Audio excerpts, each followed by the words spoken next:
Welcome back to another episode of ROC Boys Football. Continuing taking a look at these week one games.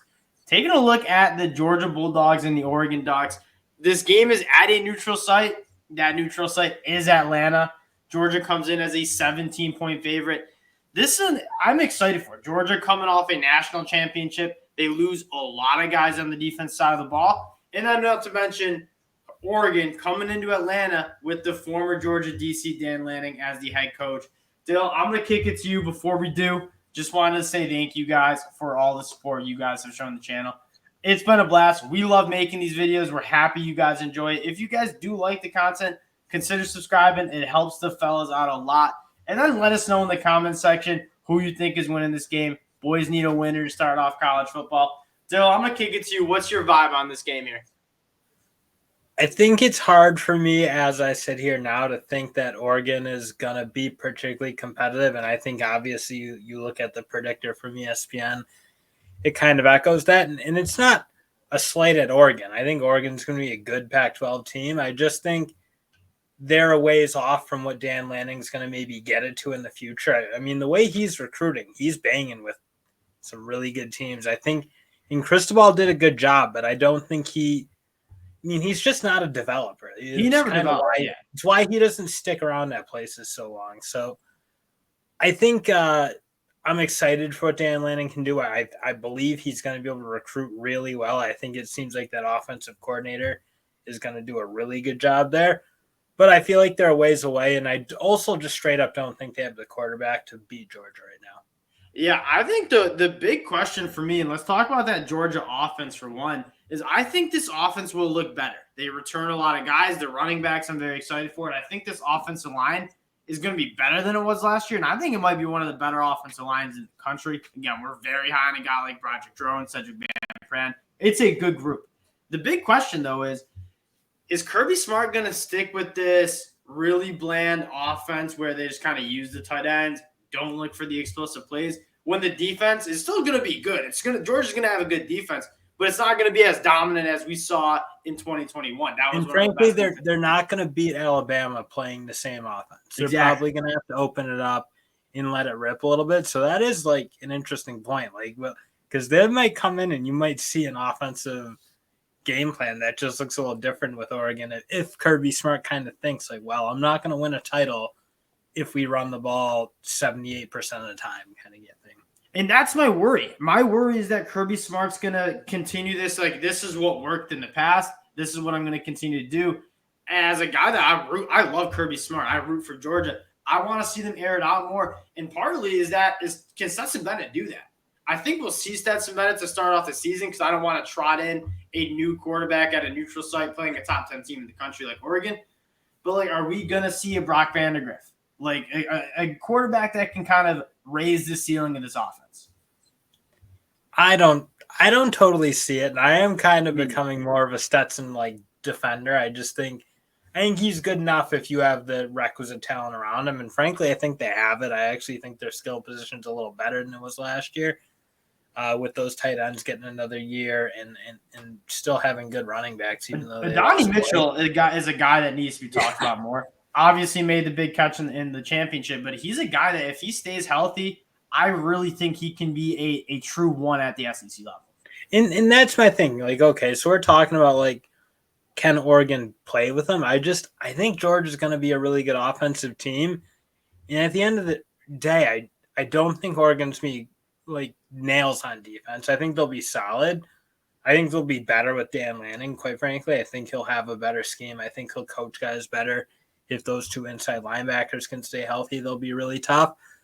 But I don't think they'll be a top, a Georgia, what Georgia was last year. I don't think they're there yet. I don't think they have the talent in place. But I think Georgia's going to be able to score. And again, if you don't have a quarterback who can play elite, you're not beating Georgia this year, I don't think. So I think Georgia will be able to score. It's just how often and how fast can they score? Because we'll take a look at the spread in a little bit. This is 17.5. Before we get there, I want to talk a little bit about this Oregon offense and a Georgia defense that, again, I think they'll be good, but they lose a ton of guys who were very important to that team last year. Primarily, I'm worried about the linebackers. I mean, you're getting you're losing three top 10 line. All of them are in arguably top 5 linebackers in the country. Completely new group, hasn't played much football. That's an important spot on the defense. If that, you might see some bigger plays that Oregon can hit. Do you have any concerns there? I mean, I don't see like Oregon doesn't have a great running back room. I wouldn't say they don't. And frankly, they don't have a good enough, like the only thing they can really do, they have some really good wide receivers. Yes. So that's probably the strength of their team. But I kind of think Georgia's got a really good secondary coming back. So I don't think it's good enough matchup for Oregon right now. It really comes down to, if you don't have a quarterback who can play at the Bryce Young, CJ Stroud level, it becomes very hard to beat Georgia because you need to make individual plays. You saw with Michigan, who got torn up by Georgia. And in Frank, Michigan just didn't have a quarterback who could make the plays they needed to make to move the ball down the field on such good defense. And I get they might take a step back, but I don't think a big enough step. And frankly, Oregon's quarterback situation is not quite there. I think at the end of the day, this is a little bit like it's the Jimmies versus the Joes, and Georgia just has better talent on both sides of the ball. Now, here is the question. I think we both agree Georgia's going to win this football game in Atlanta. We think Georgia comes out with the win. Do they cover 17.5 points?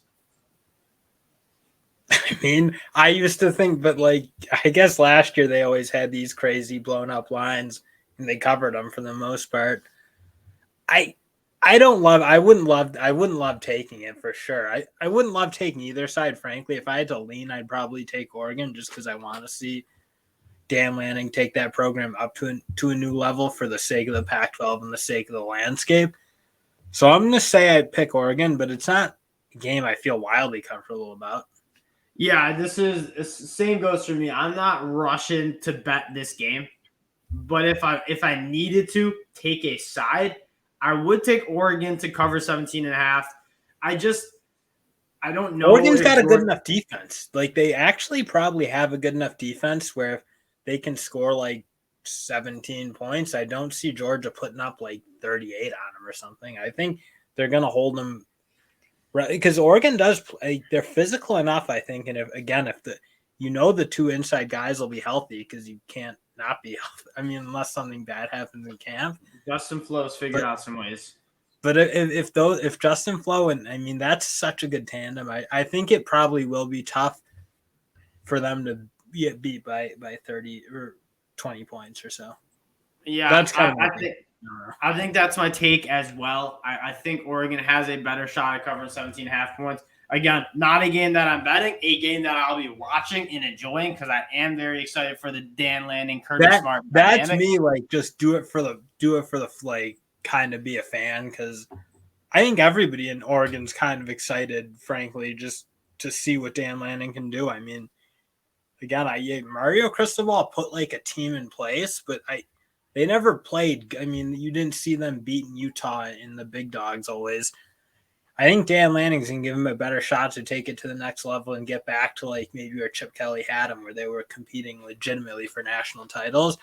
So I think people in Oregon should be really excited about this game. I think you want to see it respectable, keep it in the line, but you're probably not like disappointed to lose it at the end of the day, because you kind of know what you're going up against with a Georgia team like that. Yeah, I'm kind of with you there. That'll do it for our Georgia-Oregon game preview. Again, we'll probably take a look at this game again once fall camp wraps up and we get into the actual college football season. Appreciate you guys checking us out, and we will talk to y'all later. Peace.